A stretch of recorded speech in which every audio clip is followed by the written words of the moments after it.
1865. What Civil War soldiers encountered in the Appalachian wilderness. In the final throes of the Civil War, a ragged Union patrol ventures deep into the Appalachian wilderness, only to confront horrors that defy reason. Haunted by secrets, blood feuds, and betrayals, they must navigate a terrain where every shadow hides vengeance, every whisper carries death, and the very mountains seem alive with malevolence. As survival becomes uncertain, the line between enemy and monster blurs, and the soldiers discover that some horrors are human and some are far older. Chapter 1.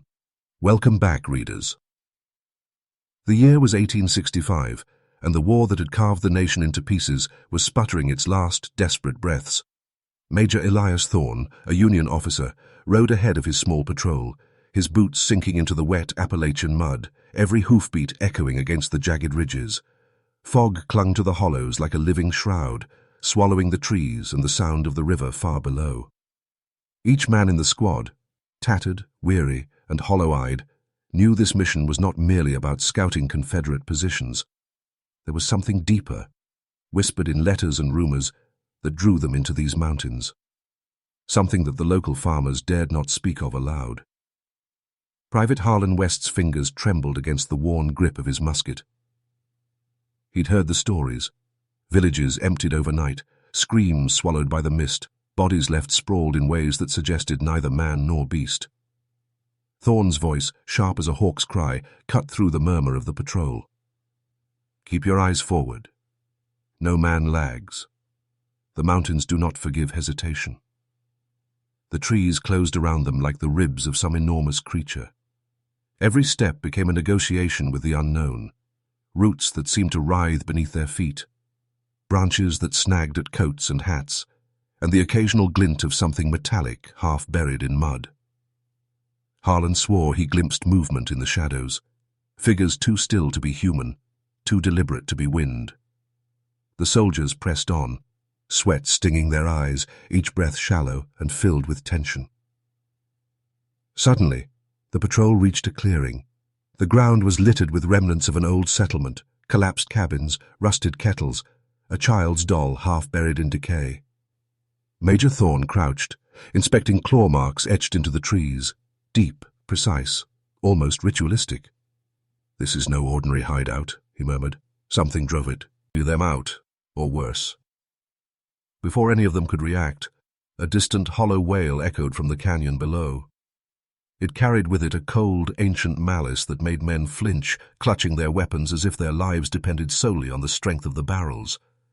The fog thickened, curling around them like fingers. Harlan caught a glimpse of eyes, dozens of them, watching from the darkness, yet when he blinked, nothing remained. Thorne's jaw tightened. "Move," he ordered. But the forest seemed to twist around them, paths vanishing behind gnarled trunks, as though the mountains themselves were alive, reshaping the land to trap intruders. Fear took root, a hunger for survival that outpaced orders or reason. Then came the scream, shattering, human, unbearably close.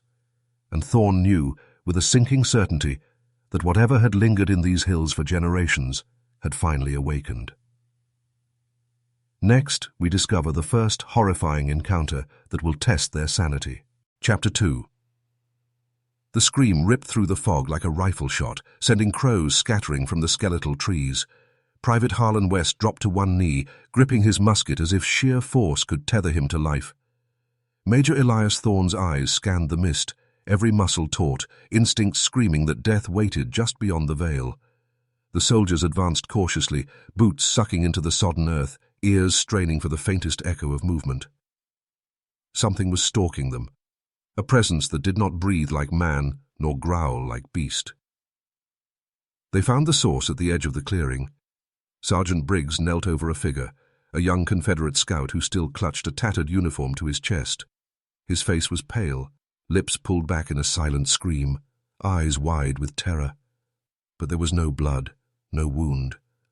Only deep scratches etched into his flesh, lines so precise they seemed carved with a knife rather than torn by claws. Briggs recoiled. Good God! What could do this? Thorne knelt beside the boy, his breath fogging in the cold mountain air. "It's not men," he muttered, scanning the tree line. "Not any men I've ever faced." The patrol shivered as the fog shifted unnaturally, curling like smoke from unseen fires. Harlan's stomach turned. He wanted to speak, to ask Thorn what lay ahead, but the words lodged in his throat. Fear had stolen his voice. Suddenly, a low hum rose from the woods. At first it was subtle, almost melodic, yet deeply discordant. It vibrated through the soil and into their bones. The men froze, ears straining. The sound rose in pitch, punctuated by whispers, fragmented, distant, in voices that should not have existed, pleading, cursing, warning. Harlan felt the hair on his neck stand, as if spectral hands were grazing his skin. Sergeant Briggs whispered, "We shouldn't be here. God help us." A shadow darted across the clearing, fast, too fast to follow. Thorn raised his pistol, but the mist swallowed the figure instantly. A chill wrapped around the patrol, suffocating and thick, carrying the stench of rot and fire. The boy stirred slightly, moaning incoherently. His hand twitched towards something buried beneath his uniform. Thorn leaned closer and discovered a small, jagged amulet, carved with symbols that pulsed faintly in the gloom. "Where did you get this?" Thorn demanded. The boy shook his head violently, eyes filled with unspeakable terror. Then he whispered one word: "The Hollow." The soldiers exchanged uneasy glances. The Hollow, a place spoken of in Appalachian folklore, a canyon where travelers vanished, never to be seen again. Tales of dark rituals, of families erased from memory, and of an ancient presence that fed on hatred and fear. Thorn's mind raced. Every story he had dismissed as superstition now gnawed at him like a living thing. Before anyone could act, the fog shifted again, revealing a figure at the tree line. Clad in rags, pale skin glistening with damp, eyes black as coal, it stared without blinking.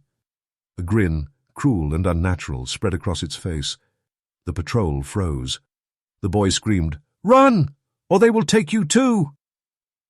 Major Thorn's hand tightened around his pistol. The shadow stepped forward, then vanished.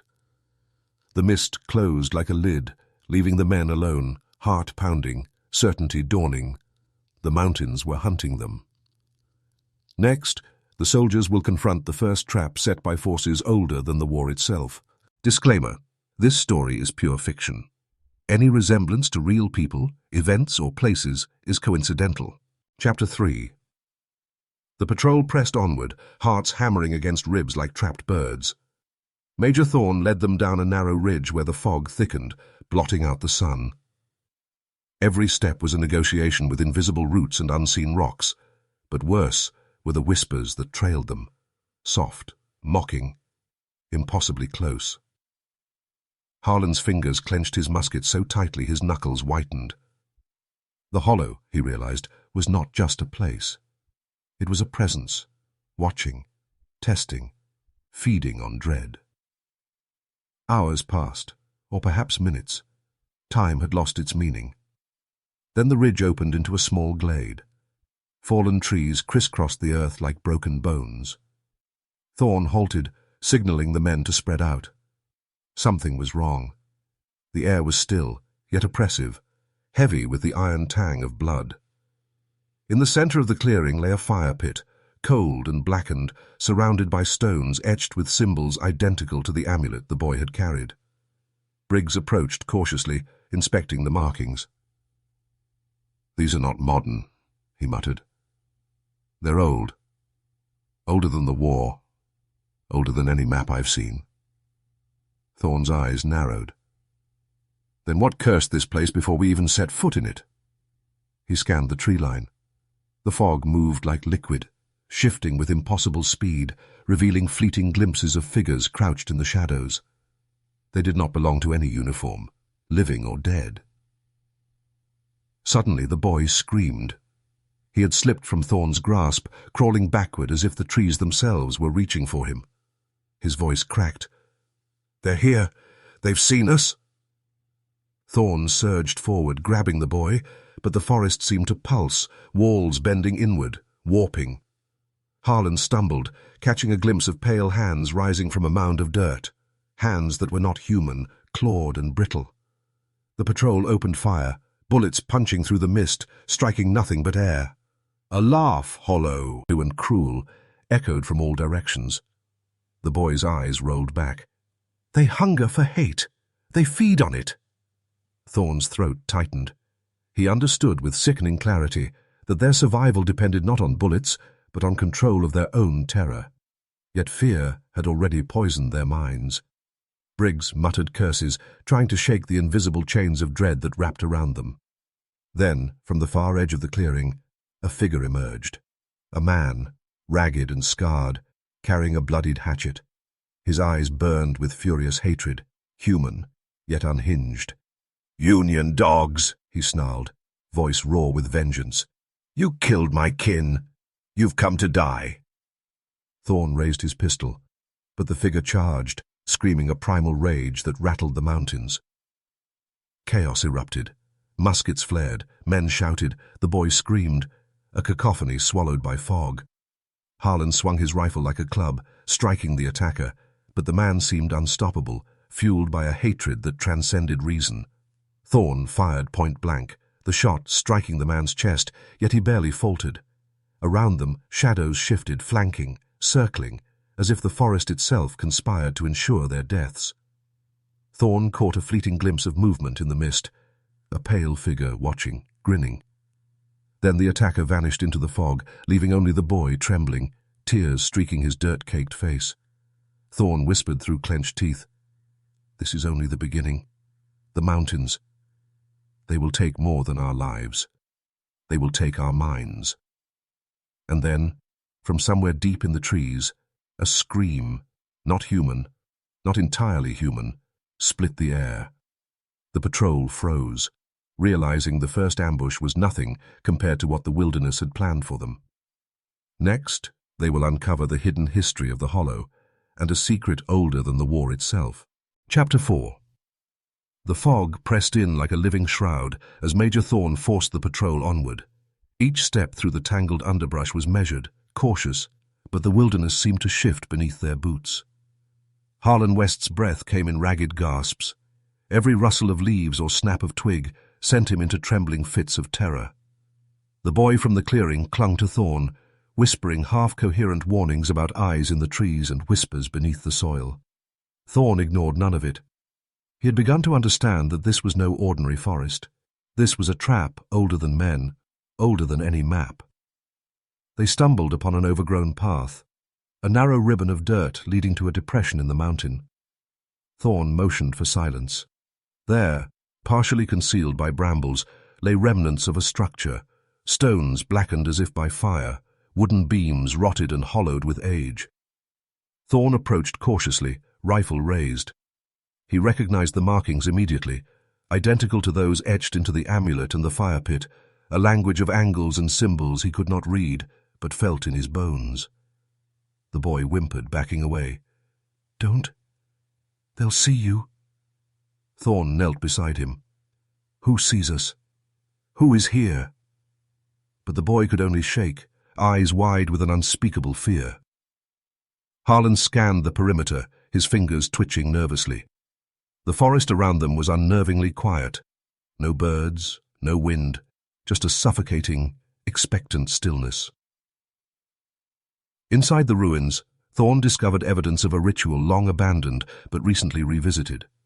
Burned candles lay scattered, their wax hardened and cracked.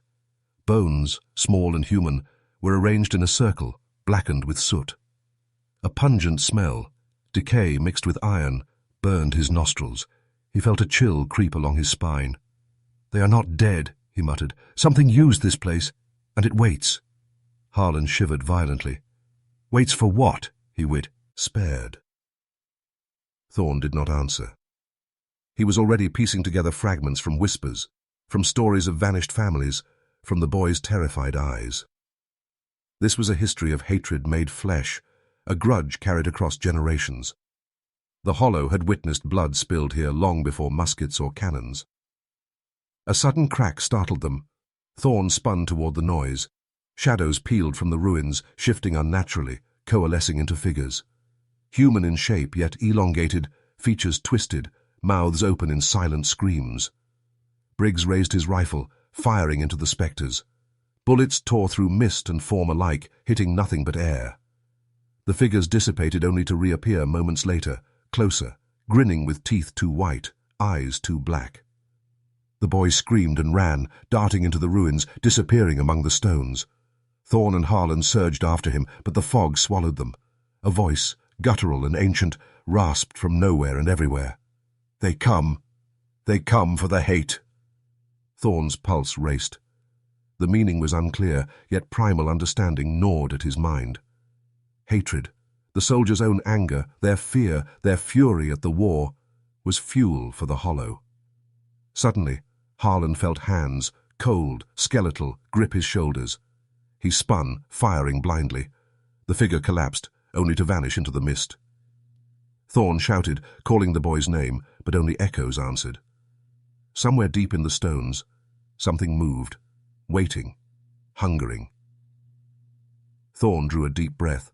His men were rattled, exhausted, barely holding together.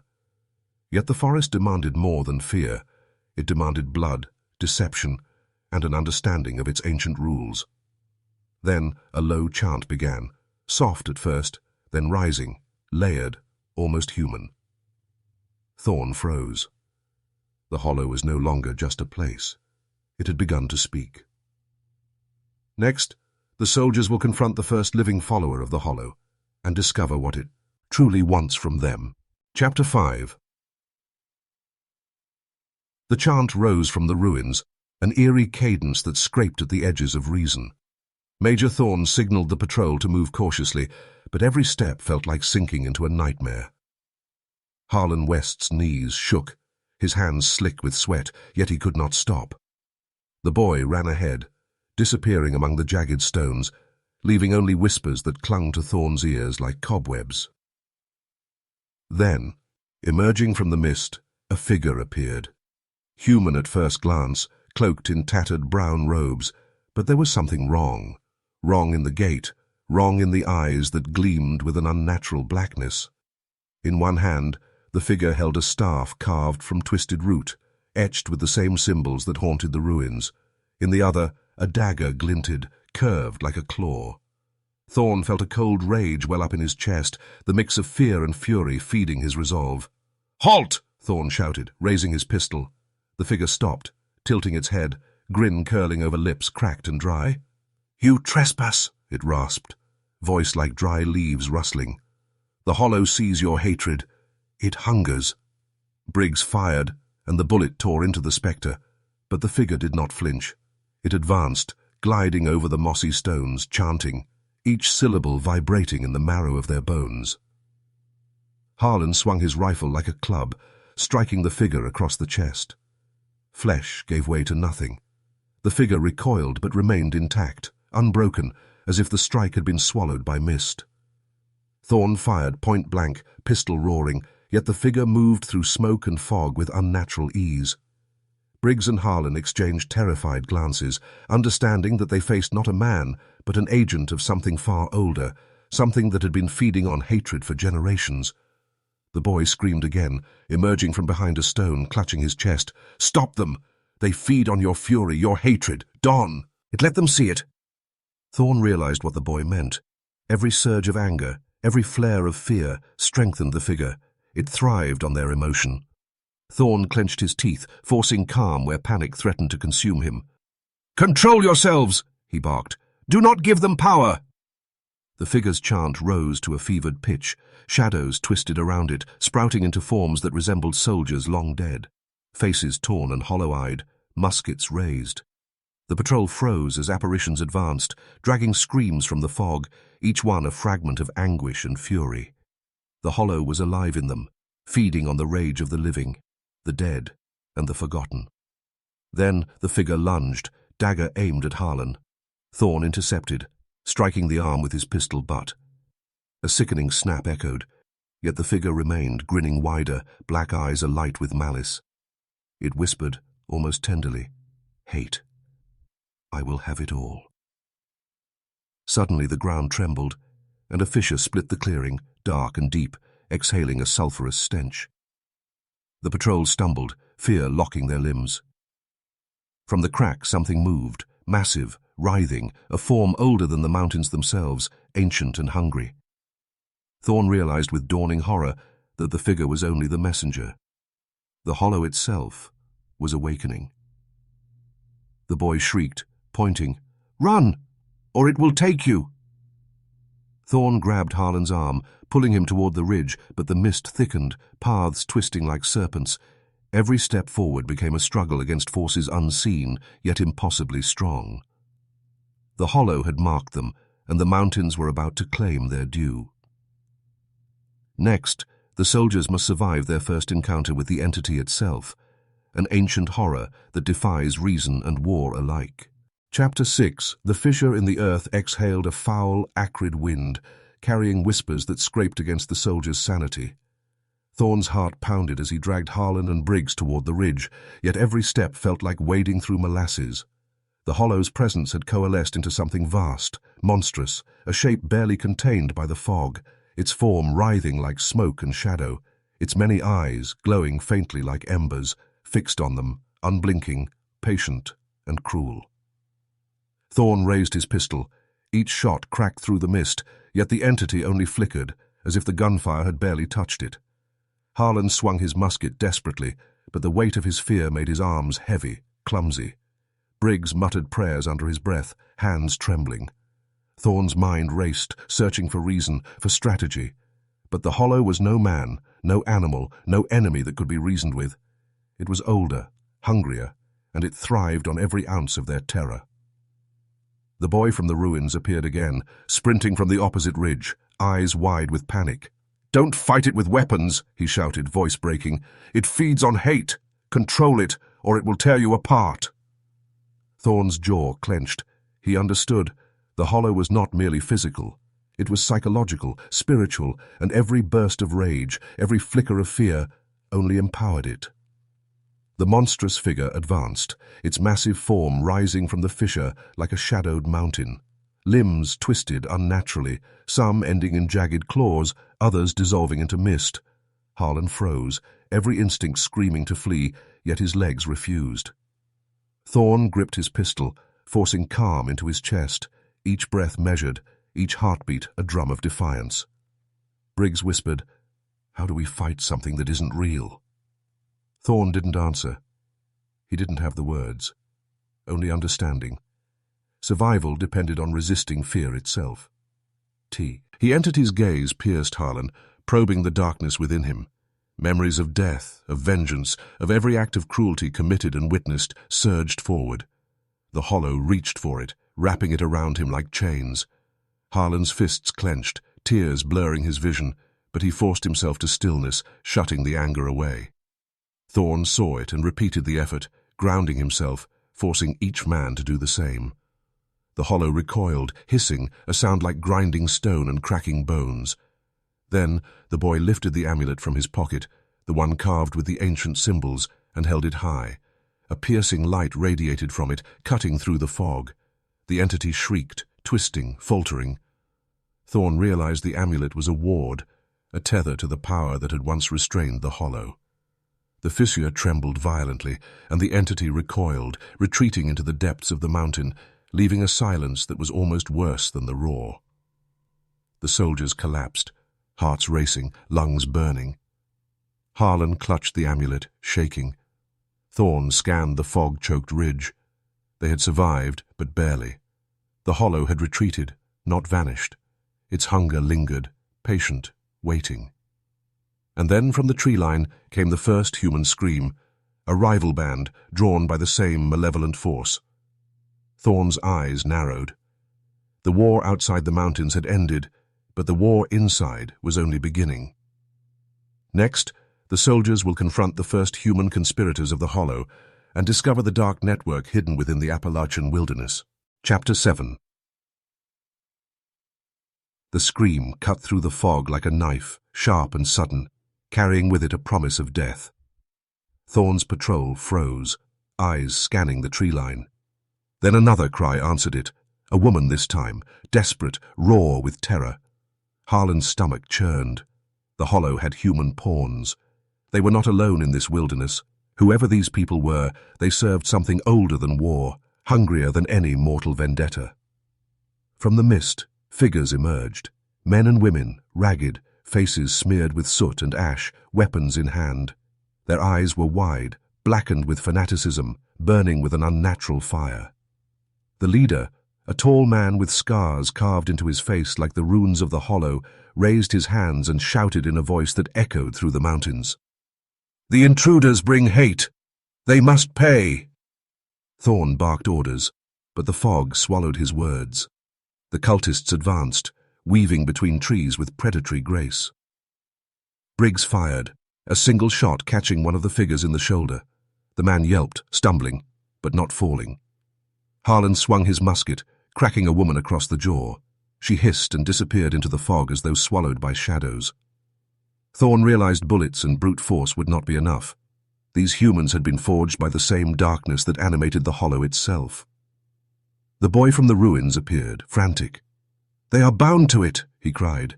"Every act of hatred feeds them, strengthens the Hollow. If you strike them in fury, you strike yourself too." Thorn clenched his jaw. The patrol was being tested, not only against human enemies, but against their own temperaments, their own primal instincts. Every muscle screamed to lash out, to kill, to survive. But survival meant restraint. The cultists surged, chanting in unison, their words a twisted hymn to the mountains. Thorn felt a pressure in the air, as though the forest itself was leaning toward the chanting, listening, joining in. Harlan's mind reeled. Each chant, each act of aggression, each heartbeat of fear fueled the Hollow, tied human and entity together in a single, horrifying network of hatred. Suddenly, the leader lunged at Thorn, hatchet swinging. Thorn sidestepped, slamming the butt of his pistol into the man's ribs. The cultist's scream was a mixture of pain and ecstasy, a sound that curdled blood. Harlan ducked a knife aimed at his neck, retaliating with the butt of his rifle. The battle became a blur. Man and spectre, anger and fear intertwined, each strike a negotiation with survival. Amid the chaos, the boy lifted the amulet, chanting softly in a language none of them recognized. A blinding light radiated, scattering the cultists, forcing them to the ground, shields of fog swirling around them. Thorn realized the amulet was not just a ward, it was a key, a weapon against both human and supernatural servants of the Hollow. When the light faded, the cultists were gone, leaving only the echo of their screams and the lingering tension in the fog. The patrol, bloodied and shaking, gathered together. The boy's eyes darted to the tree line. "They will return," he whispered. "And they are not the worst of it. The Hollow hungers, and its servants only obey it. You must go deeper, if you want to survive." Thorn nodded grimly. The mountains were no longer merely terrain. They were a labyrinth of hatred, fear, and ancient power. Every step forward promised death. Every shadow whispered lies. Next, the soldiers will descend into the heart of the Hollow itself, where truths older than the war will confront them, and the first betrayal within their own ranks will surface. Chapter 8. The mountains pressed in around them like walls of stone and mist, each step echoing with an oppressive weight. Thorn's patrol moved cautiously, the boy leading the way, his small frame darting between trees as if he belonged to the shadows. Harlan West stumbled on a hidden root, catching himself against a mossy trunk, heart hammering. Every whisper of wind, every shifting fog seemed deliberate, calculated. The Hollow was alive, and it knew them. The ruins of an old cabin appeared at the ridge's crest, long abandoned yet oddly preserved, as if the forest had protected it for centuries. Thorn signaled to halt, scanning the windows. Dust and cobwebs coated the walls, yet the scent of smoke lingered faintly. Harlan noticed scratches on the doorframe, deep and frantic, like a desperate warning. Thorn nodded to Briggs. Inside. Slowly. They entered carefully. The cabin smelled of rot and iron. A hearth lay cold, stones blackened with ancient soot. Yet something was wrong. On the floor, arranged in a grotesque pattern, were items belonging to soldiers, buttons, belts, fragments of letters. Harlan recognized some as pieces from men they had lost weeks before, names scratched into wood or metal. The Hollow's network reached farther than they imagined. It did not simply feed on hate, it collected it, stored it, twisted it. Then the betrayal revealed itself. Briggs froze near a shadowed corner, muttering. Thorne approached, hand on his pistol. Briggs's face had changed, eyes wide, gleaming with a strange fervor. I think I know how to stop it, he whispered. Thorne felt a chill. Briggs, what are you talking about? Briggs shook his head, stepping back. The Hollow hungers. It wants us to betray each other, to kill, to survive. I can offer myself. I know the ritual. I can save the rest of you. Harlan's stomach turned. You can't. Thorne grabbed Briggs, but the man struggled, eyes wild, a feral hunger replacing reason. It's the only way! You'll all die if I don't, he screamed. The cabin seemed to pulse, the shadows crawling along the walls. The Hollow had seeped into the man's mind, twisting loyalty into fury, twisting survival into murder. Before Thorne could respond, the floor beneath Briggs shifted. A hidden trapdoor creaked open, and pale hands, skeletal, clawed, reached upward.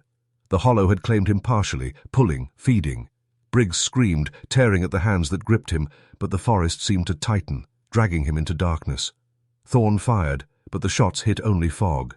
Briggs vanished with a final strangled cry, leaving behind the faint smell of iron and smoke. The boy screamed, clutching Thorne's coat. It tests you, always tests. If you let anger guide your hand, it will take you too. Thorne gritted his teeth, calming his mind, forcing control where instincts screamed to strike, to retaliate, to give in to fury. Harlan shook violently beside him, still reeling from the betrayal and the hollowed horror of the trap. Thorne knew one immutable truth. The Hollow was not merely a place, nor merely a being. It was a predator of the soul, and each human weakness, each flash of hatred, fed it, strengthened it, sharpened its claws. The mountains themselves were alive with malice. A new sound cut through the cabin, a soft, deliberate tapping, like 100 nails rapping on wood. Thorne's blood ran cold. Something, or someone, was approaching. Next, the patrol will descend into the hidden cavern beneath the cabin, where the Hollow waits with hunger older than memory. Chapter 9. The trapdoor yawned beneath them, like the maw of some ancient beast. Thorne lowered himself first, lantern in hand, the flickering flame casting grotesque shadows on the stone walls. Harlan and the boy followed hesitantly, hearts hammering, breath shallow, every nerve screaming that descent meant confrontation with a terror beyond comprehension. The air was thick and metallic, tasting of iron and decay. The cavern beneath the cabin was vast, its ceilings disappearing into darkness. Stalactites dripped steadily, each plink echoing like the tick of a clock counting down their lives. The walls were etched with symbols identical to the amulet, angles and spirals that seemed to move when one looked away. Thorne realized the Hollow had not only haunted the forest, it had claimed the very stone, twisting nature into a vessel of fear. A low hum rose from the darkness ahead. Thorne's teeth clenched as the sound layered, grew, until it was almost deafening.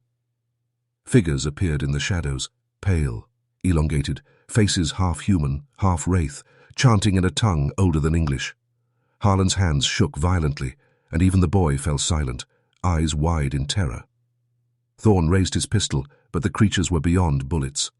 They moved through stone and mist alike, weaving through the cavern with unnatural grace. "Stay together," Thorne whispered. "Do not let anger guide you." His words barely reached Harlan over the pounding of his own heart. Every step forward felt like walking on the edge of a knife. The cavern narrowed, twisting into a spiral staircase carved from living rock. The air grew colder, heavier. The hum became a voice, whispering directly into their minds, feeding on doubt, fear, and hate alike. Suddenly the boy pointed. "The altar! It's ahead. That's where it gathers the hatred." Thorne's lantern flickered over a stone dais, etched with blackened runes and surrounded by human bones arranged like a crown. At its center lay a blackened pit, smoke curling upward, carrying with it the stench of centuries of blood and fire. The Hollow waited there, patient, hungering, feeding on every thought of vengeance and fury the soldiers had ever known. Harlan stepped forward instinctively, anger rising at the thought of Briggs's betrayal, the death of comrades. Thorne grabbed him, forcing him to stop. "Do not give it power! Control it!" But the words wavered, trembling in Thorne's throat as the air seemed to press inward, suffocating, whispering promises of revenge, justice, liberation through fury. The hollow fed on the desire to strike, to punish, to lash out. From the black pit rose a shape, massive and shifting, coalescing from smoke and shadow. Eyes like burning coals appeared in its form, limbs writhed, some clawed, some tentacular, dissolving into mist and reforming. Its voice, both human and alien, echoed through the cavern. "Hate. Show me your hate. Give it to me." Thorne's hands shook on his pistol.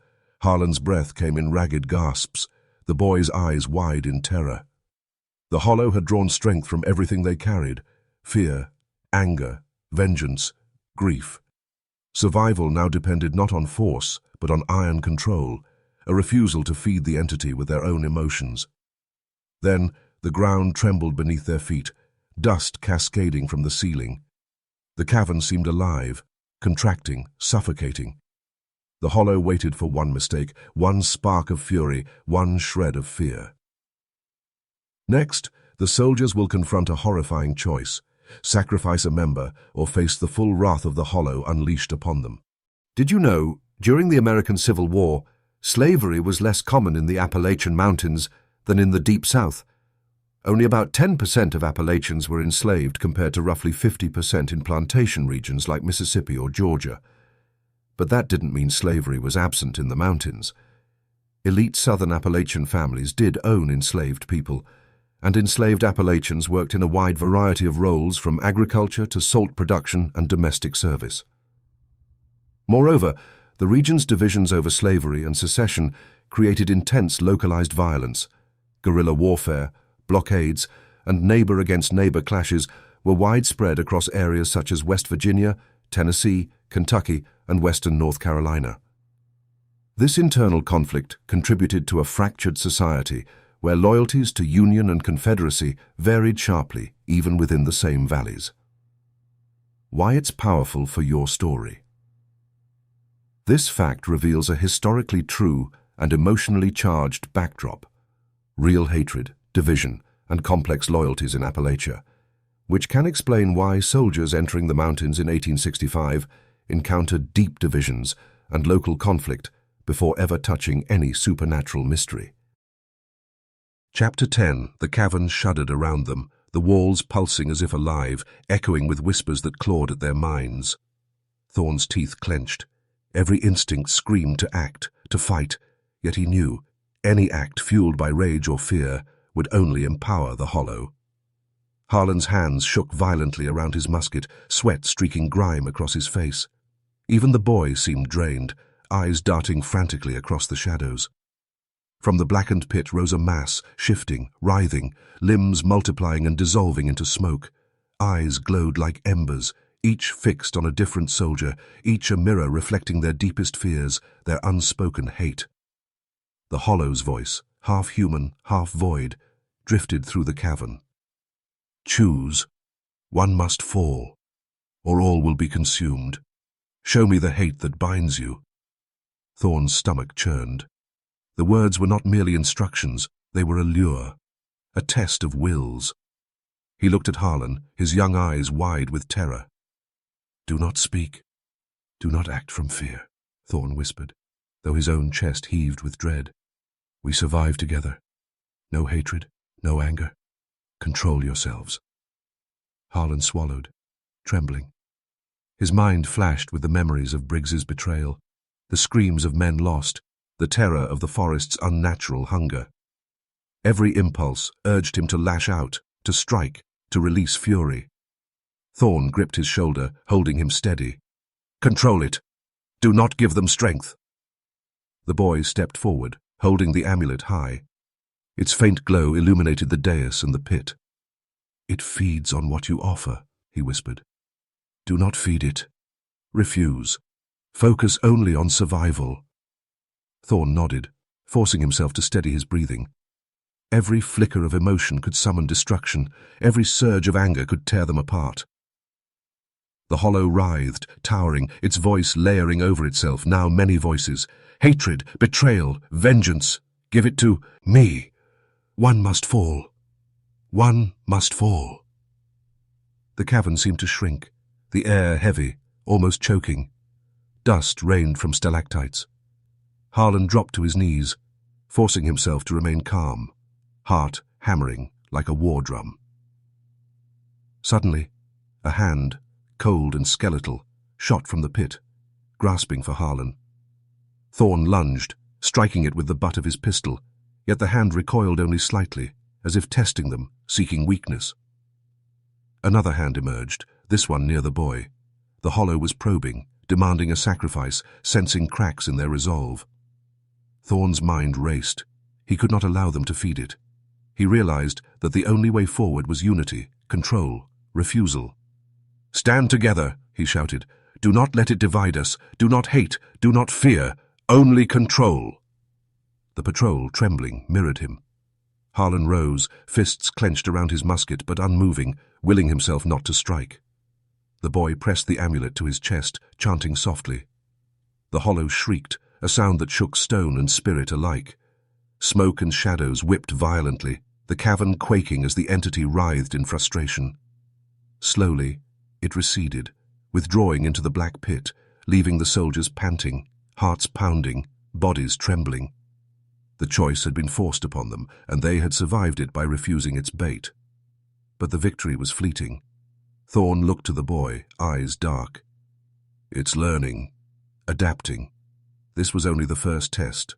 The hollow's hunger grows every moment we remain here.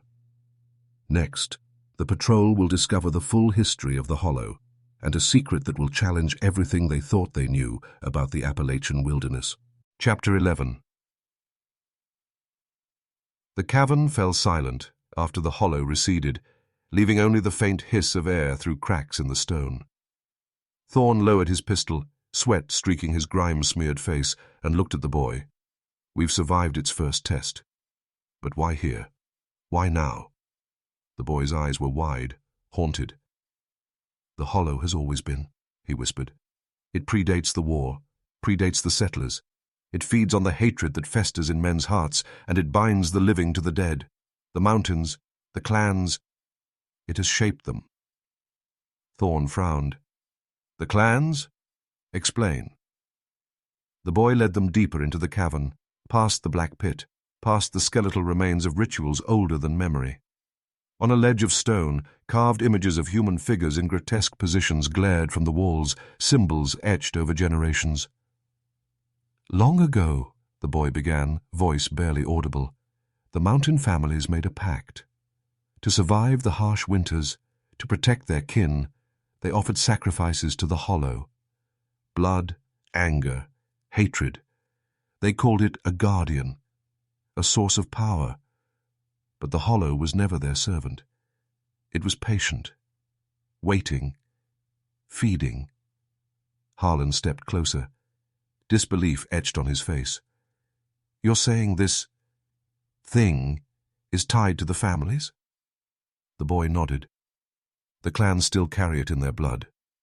Even the living, even you and your men, carry its marks if you succumb to hate. It grows when hatred thrives. War brings it to life." Thorn felt a chill creep along his spine.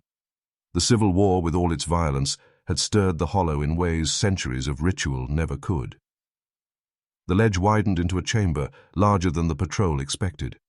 On the walls, pictographs depicted battles, murders, and dark ceremonies. Some were recent, dates from the last months, suggesting the hollow's influence extended far beyond legend. Thorn traced a symbol with a trembling finger. These are records." The boy nodded. "Warnings, memories, lessons. The hollow preserves its history, and its hunger." Suddenly, a noise echoed from the chamber's far side. The patrol spun. Shadows coalesced, forming the ragged silhouettes of the cultists they had faced above. But these were different, older, more disciplined, their eyes gleaming with ancestral knowledge of the hollow's rites. Thorn raised his pistol, but the boy grabbed his arm. "Wait! They are not attacking but yet. They are guardians of the Hollow's secret." Harlan's breath hitched. "Guardians? You mean humans are helping this thing?" The boy's expression was grave. "Yes, they serve it, as did their ancestors, some willingly, some bound by fear. The Hollow's network extends through the clans. It manipulates them, teaching them hatred, betrayal, and feeding on it. Every feud, every death, every blood feud strengthens the Hollow." Thorn's jaw tightened. The war outside the mountains had ended. Yet here, the war continued in its most primal form. Centuries of human hatred harnessed by an ancient, insatiable force. The Hollow was not simply a monster. It was a system, a predator that used men to strengthen itself and the mountains to hide its power. A sudden chill swept the chamber. The shadows shifted toward them, whispering promises, threats, and glimpses of death. Thorn gripped his pistol tighter. "We need to destroy it, or it will consume everything here. But how do you fight something that has shaped generations, that has its claws in the blood of the living?" From the darkness, the boy whispered a name, ancient, terrible, and familiar only to those who had glimpsed the Hollow's full history. "We must confront it, in its heart." Next, the patrol will venture deeper than ever before into the very lair of the Hollow, where the full scale of its power and its horror will be revealed. Chapter 12. The descent into the Hollow's lair was unlike anything the patrol had faced. The cavern narrowed into a tunnel of jagged stone, walls slick with condensation, and air so thick it clawed at their lungs. Thorn led the way, lantern flickering, every shadow a threat. Harlan followed, heart hammering, the boy clutching the amulet close to his chest. Each step seemed to echo across centuries, as though the mountains themselves whispered of ancient deaths and unhealed grudges. The tunnel opened into a massive chamber.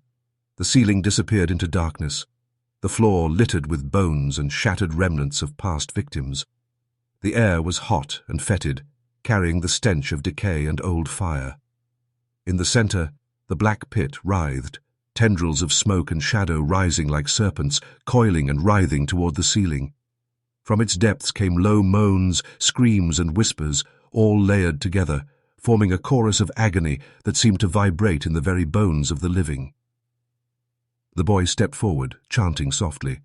The amulet pulsed, a faint glow pushing back the darkness. Thorn's jaw clenched as he surveyed the pit. It was alive, a creature and a place intertwined, a predator older than any man, older than the mountains themselves. Its tendrils moved with purpose, reaching, probing, seeking weakness, feeding on the soldier's dread. Harlan shivered violently. It's everywhere," he whispered. "It sees us. It knows us." Thorn's mind raced. The Hollow was not just a creature or a curse. It was intelligence, ancient and patient, feeding on centuries of human fear, hatred, and betrayal. Every battle, every feud, every death in the mountains had made it stronger. Suddenly, a shape emerged from the pit, tall, twisted, its body a shifting mass of shadow and smoke. Eyes glowed like burning coals, dozens of them, each focused on a different soldier. Limbs plied and dissolved into mist, some clawed, some serpentine, some human.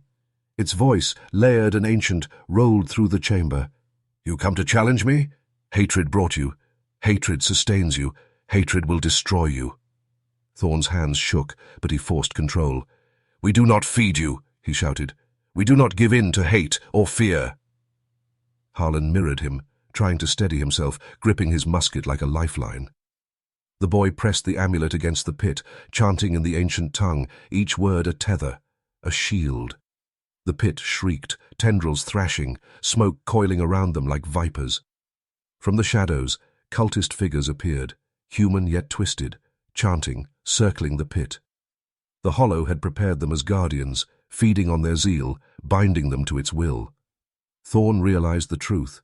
To defeat the Hollow, they must sever its ties to human hatred and fear, confront it not with violence, but with iron control over their own emotions. The pit surged suddenly, tendrils lunging toward Harlan.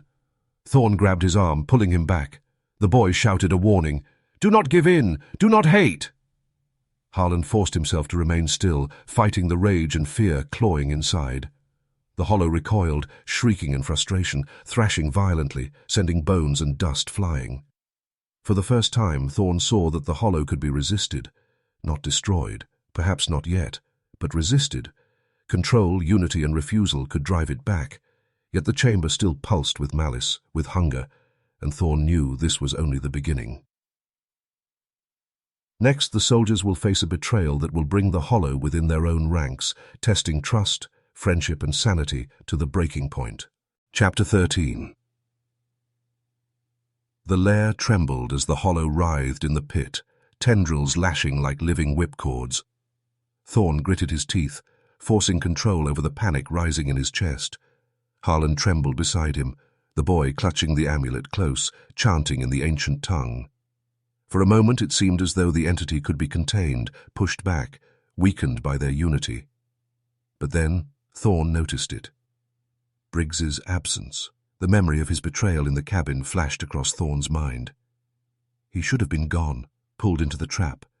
But now, was he here? The shadows shifted unnaturally, and Thorn's eyes widened as a familiar shape emerged from the darkness. Briggs. Pale, gaunt, eyes blackened with hunger, a twisted grin on his face. The hollow had not destroyed him. It had claimed him, reshaped him, bound him entirely. "Harlan," Thorn whispered, voice tight. "Stay close. Do not respond to it." Briggs stepped forward, voice smooth but alien, carrying both familiarity and menace. "You survived, Major. But you cannot resist forever.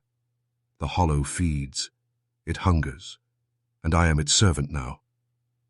Thorn's hand tightened on his pistol. Every instinct screamed to strike, to end it. But he hesitated. Violence would feed the creature. Briggs laughed, a hollow, echoing sound. "I have seen centuries of hatred, Major. I have felt it in every bone of the mountain, in every feud, every betrayal. You think you are strong because you resist fear. But I am stronger. I am the hollow's instrument." He advanced, tendrils of shadow curling around him, merging him with the entity, making him both man and horror. Harlan's stomach lurched. "We can't fight him," he shouted. "It will kill us." Thorn's eyes met Harlan's. Not with hate, not with fear, only control, only refusal. The boy pressed the amulet against Briggs, chanting faster, the glow intensifying. Briggs shrieked, his grin faltering, the tendrils thrashing violently. But the betrayal cut deeper than any weapon. This was one of their own, consumed and turned against them, and no amount of courage could erase the sting of trust shattered. Thorn felt anger rise, deep and fiery, but he forced it down, crushing it, remembering the hollow's rule. Emotion was fuel. Harlan did the same, clenching the musket with white-knuckled restraint.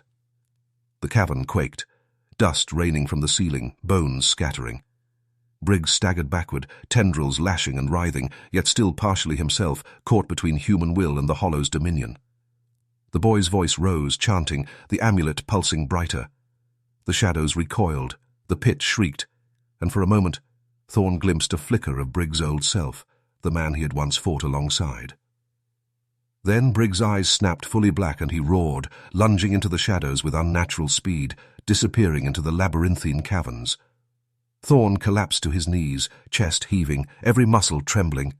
The betrayal had not only endangered their lives, it had reminded them how personal the hollow's hunger was. It did not simply feed on emotion, it turned human bonds into weapons against itself. Harlan whispered, trembling, It's inside us now, isn't it?" Thorn clenched his jaw. "Only if we let it. We survive by refusing, by holding control, no matter what it throws at us." And above the pit, deep in the shadows, the hollow pulsed, patient and insatiable, readying its next test, a game of fear, hate, and ultimate betrayal. Next, the patrol will uncover the hollow's ritual heart and face the first true choice of life or death. Chapter 14. The patrol pressed forward, the boy leading them down a winding corridor of stone, damp and slick, the air thick with the hollow's oppressive presence. Every step was measured, deliberate. Harlan's muscles screamed, but his mind fought harder. The hollow had already claimed Briggs, taken a man they had trusted and twisted him into an instrument of terror. The thought gnawed at them, warning that their unity and control were the only shields against the entity's hunger. The corridor opened into a massive chamber, cavernous and echoing. At its center, a circular dais rose from the stone floor, blackened and scarred, etched with symbols so intricate they seemed alive. Tendrils of shadow writhed across it like serpents, converging at a darkened pit. The pit pulsed rhythmically, as if breathing, exhaling a cold, acrid mist that carried whispers in every direction.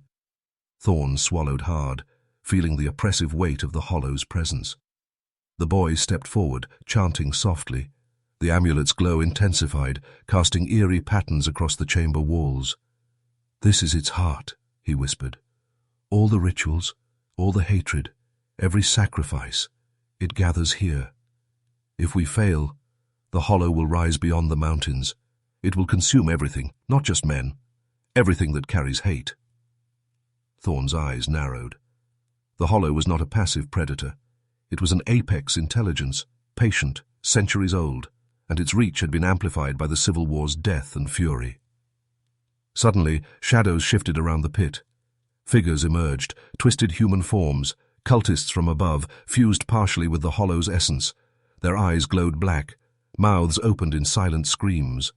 Thorn raised his pistol, Harlan his musket, but he knew weapons were irrelevant. This was a test of will, of discipline, of resisting the instinct to strike, to kill, to feed the entity with their emo. Tians. A deafening shriek erupted from the pit. Tendrils lashed outward, sweeping the floor and walls, coiling like snakes. Harlan's pulse surged, a wave of fear and fury threatening to break his control. Thorn gritted his teeth, forcing his breath steady. The boy pressed the amulet higher, chanting faster, the glow flaring into a blinding light. Shadows recoiled, shrieking, the pit writhing violently. Then came a whisper, intimate and cruel, directly inside their minds. "Give me hate. Give me revenge. Betray your own. It is the only way." Thorn felt anger rise at the memory of Briggs' betrayal, but he crushed it instantly, grounding himself in control.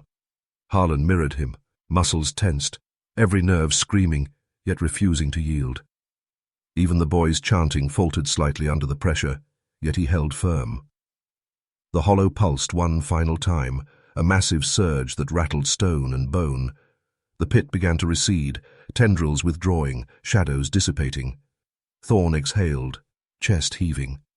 The ritual heart had been confronted, its hunger temporarily stalled, not destroyed. The patrol had survived the first true test of the hollow's lair. Yet in the corner of the chamber, Thorn caught movement. Briggs' blackened eyes staring from the shadows, faintly glowing, observing.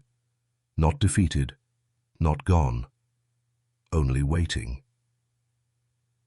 Next, the patrol must leave the lair and confront the hollow's reach into the living world, where vengeance, death, and the ancient hatred of the mountains collide with the remnants of the war. Chapter 15. The exit from the cavern spat them into the grey, damp forest, the fog thick and suffocating.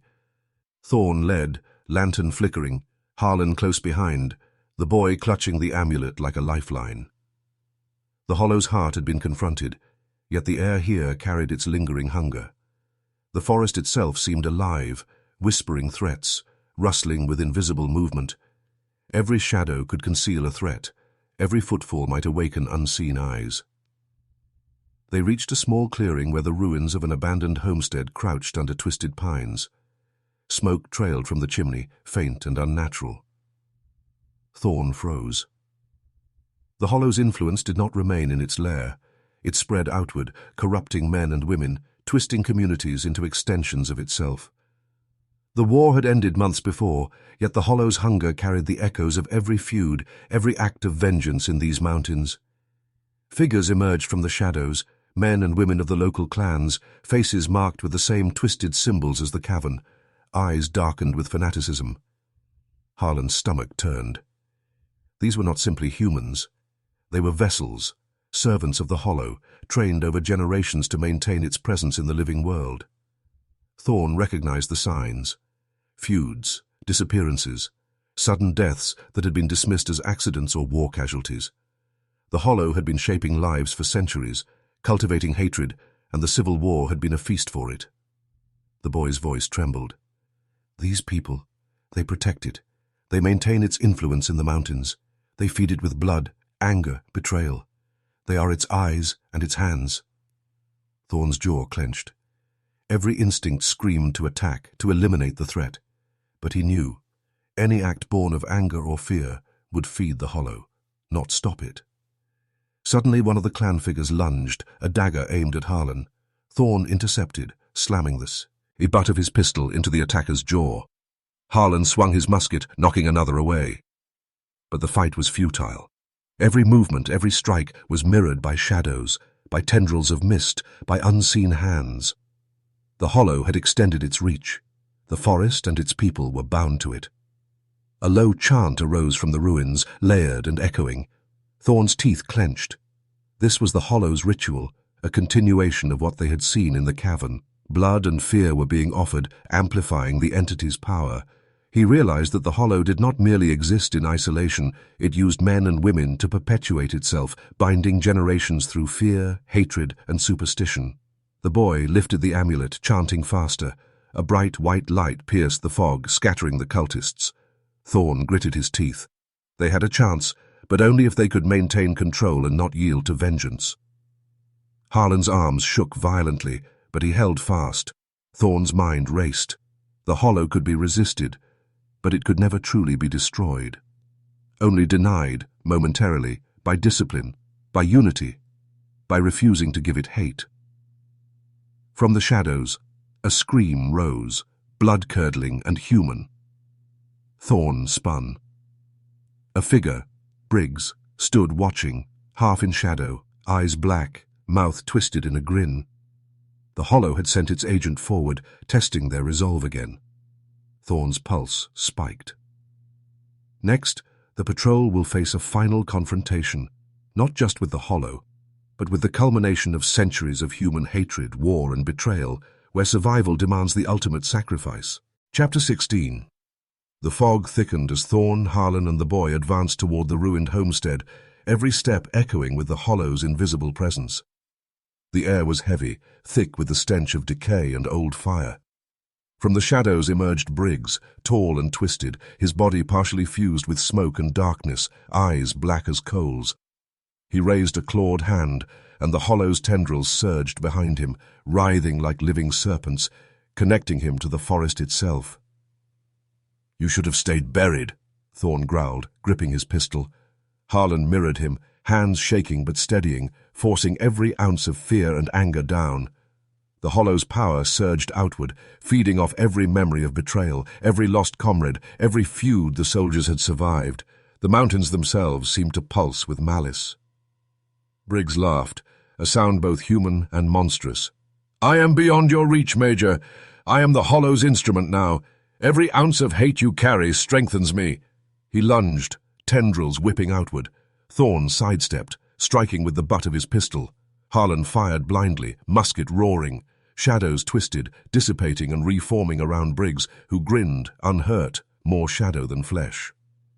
The boy's chanting intensified, the amulet glowing violently. Thorn realized the only way to protect themselves was to deny the Hollow its sustenance. Every strike, every burst of fury would feed it, strengthen Briggs. He forced calm, focusing his mind, ignoring instinct, teaching Harlan to do the same. The Hollow shrieked, the tendrils striking, lashing at the air, striking at the very thoughts in their heads. Suddenly, the ground beneath Briggs cracked, black smoke rising from a fissure. The amulet pulsed brighter, a tether to the Hollow's core. Thorn's heart hammered. The Hollow could be resisted, even partially severed, if they could force Briggs to remain within its influence without feeding it hatred. He barked orders. "No anger, no hate. Control yourselves. Keep him focused on the pit." Harlan nodded, trembling but obeying. Briggs screamed.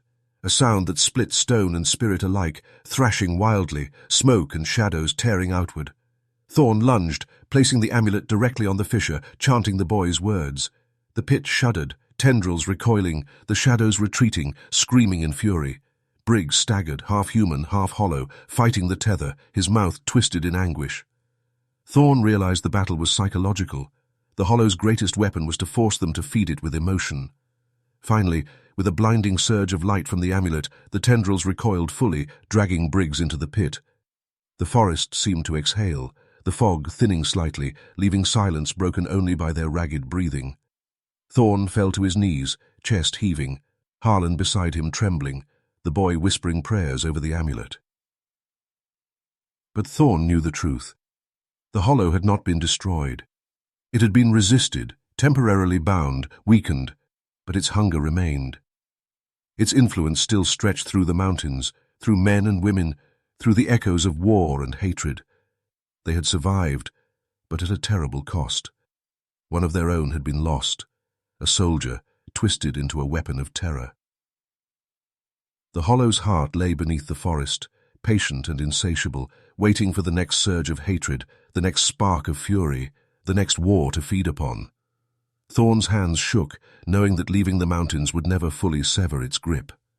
Next, the patrol must escape the Hollow's mountains, carrying knowledge that could save or damn countless lives, and confront the legacy of hatred that birthed it.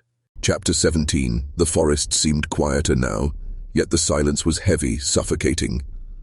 Thorn led Harlan and the boy along a narrow path, their bodies exhausted, minds frayed by fear and discipline. The Hollow's presence lingered like a shadow pressing against their backs, patient, insatiable. Every rustle of leaves, every snap of a twig threatened to awaken it, to test them once more.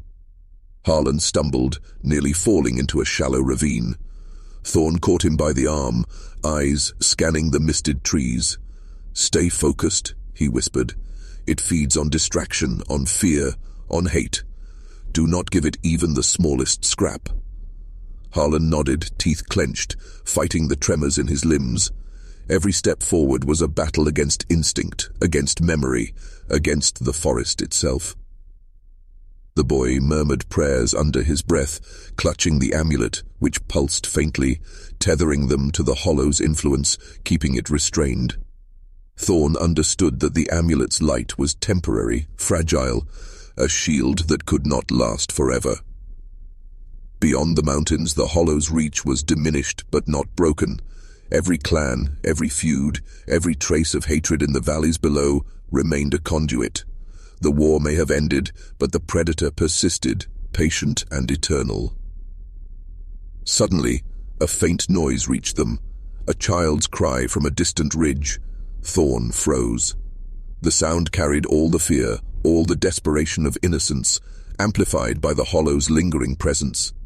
The forest seemed to close in, urging them to act, to rush, to give in to anger and vengeance. Thorn clenched his fists, forcing himself to steady each breath, resisting the compulsion to run headlong, knowing that yielding would empower the creature they had fought so hard to resist. They moved past the ruins of cabins, past twisted trees and jagged cliffs, each step a negotiation with sanity itself. Harlan's voice trembled. "Do you think it will follow us?" Thorn did not answer immediately. He knew the truth. It would follow, always. Not in form, not in shape, but in influence, in the human heart, in the capacity for hate that the Hollow had cultivated for centuries. Their survival was merely temporary, a reprieve earned through discipline and unity. As the mountains receded, sunlight began to pierce the fog, weak but persistent. Thorn allowed himself a fraction of relief, but he did not celebrate. The Hollow had been resisted, its lair survived, its agent Briggs gone, but the legacy of hatred and fear remained, woven into the lives of those in the valleys below, in the bones of the mountains themselves. The boy finally spoke, voice quiet but firm. "You've survived, that is enough for now. But remember, it is patient. It waits, it feeds, it grows, always." Thorn nodded, feeling the weight of centuries pressing upon him. Harlan exhaled shakily, and for the first time allowed himself to shake, tears streaming down his grimy face. As they descended the last ridge into the open valleys, Thorn glanced back at the misted peaks. The hollow's shadow lingered still, patient, eternal, a predator that would never be fully defeated. They had survived the mountains, survived the lair, survived the betrayal, but the war, the one against fear, hate, and the ancient hunger of the hollow, would continue forever in the hearts of men. The soldiers moved onward, carrying the knowledge, the burden, and the scars of what they had encountered. The mountains behind them hid the hollow, but its hunger would always echo through the Appalachians, waiting for the next soul foolish enough to feed it. The forest whispered once more, and Thorn understood. Some evils are eternal, and some hate never dies.